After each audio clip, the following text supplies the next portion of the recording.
The education camps in China's Xinjiang region, officially called Vocational Education and Training Centers by the Chinese government, have been a subject of intense international scrutiny and reported human rights violations.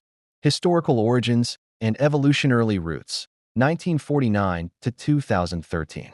Following the founding of the People's Republic of China in 1949, authorities used Laogai, reform through labor, and Laojiao, re-education through labor, systems to detain criminals and dissidents. In Xinjiang, these systems were increasingly used in the 1990s to target Uyghur separatists after rising ethnic tensions. The People's War on Terror, 2014. Following violent incidents in 2014, President Xi Jinping ordered a People's War on Terror in Xinjiang.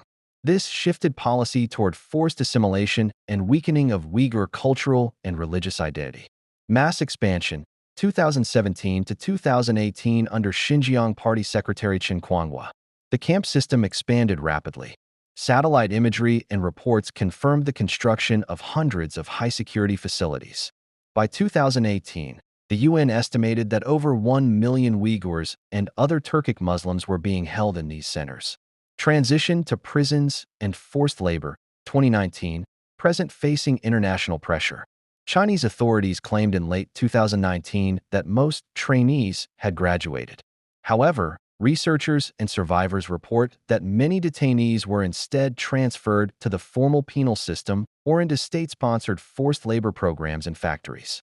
By 2026, some older camps have been abandoned or converted into other uses, such as schools or quarantine facilities. Life inside the camps, testimonies from survivors, and leaked documents. Like the China Cable's detail life inside the facilities.